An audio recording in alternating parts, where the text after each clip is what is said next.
Well, a company that has seen huge gains this year is Zoom. That stock is under pressure this morning, off about 7%. But this coming after the company last night reporting another blockbuster quarter, raising their outlook for the fourth quarter for their fiscal 2021. Joining us now to talk about all things Zoom is Dan Romanoff. He's an equity research analyst over at Morningstar. And Dan, I'd love to begin just with your thoughts on the quarter, and then maybe we can get into why the stock might be under pressure this morning. Sure, no problem. Thanks for having me. And yeah, as you mentioned, Zoom did put up another phenomenal quarter, significant upside once again to both revenue and EPS guidance, well ahead as well. So things continue to move along very nicely for the company, and lots of positive signs you can take away. I'm happy to dig into maybe the negatives here, why the stock's down a little bit, if you want.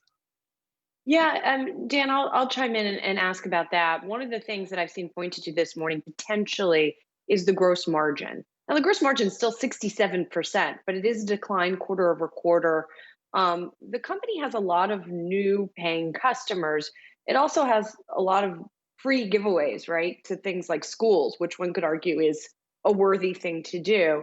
But in your mind, is the cost structure a problem at this point? I don't really think that's the issue. I think operating margin was very strong, driving strong EPS. So I think they're able to make up for perhaps pressure to gross margin on other areas of the income statement. So I don't think that is the issue. And as you can look at this as they were saying last night on the call, you can look at this as a sales and marketing issue where you're getting a lot of users on the platform. It's a really good way to use it as a marketing tool. So I don't view that as the problem um, with the quarter last night. Dan, it was interesting on the earnings call that the founder, Eric Yuan, was not on the call. He pre-recorded his comments due to what he said was a personal conflict. Later on in the call, he also mentioned they won't share their monetization strategy until 2021. So as you take a step back here, do you think Zoom is being well run, or it might be time to get some fresh eyes in there, get some more executives in there? Because the reality is this is now a $130 billion market cap company with a whole lot of new responsibilities as they head into next year.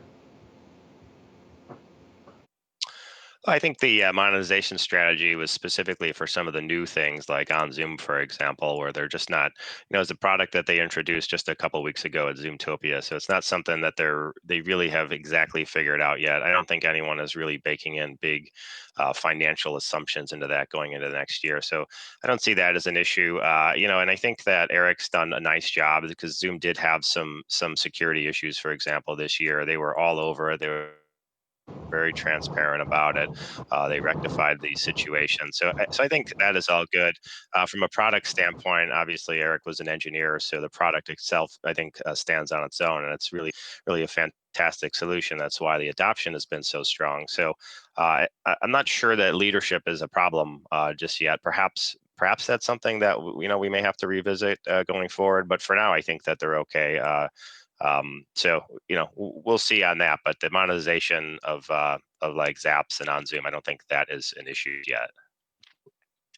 And you mentioned the margins, essentially sort of what was displeasing investors, I guess we could say this morning. Another comment that stood out to me on the call is CFO was asked about whether they're seeing the kind of adoption trends with this second wave of the pandemic. And the answer was kind of a roundabout way of saying no. Didn't exactly say no, but they were sort of suggesting that trends that they forecasted within that guidance are sort of, how the business had been growing, not in response to the pandemic. Is that maybe a sign that the Zoom boom, as it were, is over, and now the company needs to start thinking about the next leg of growth? It's not going to be pandemic driven. It's going to be, and they talked a lot about, gallery view and the hybrid model and all that stuff. But is that maybe the concern for investors? This is an inflection point for the company, even just, 9 months really into the pandemic.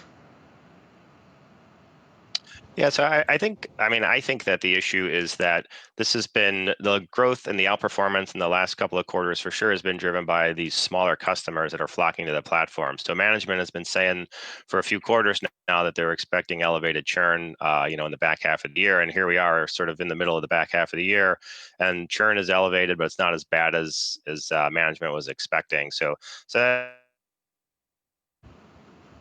one issue, but you have the vast majority of the upside coming from these customers with less than 10 employees. That's 4% churn monthly. Those are big numbers that could potentially roll off. So whereas everyone still is embedding big growth into next year, I think there is a big question as to what that really is going to be.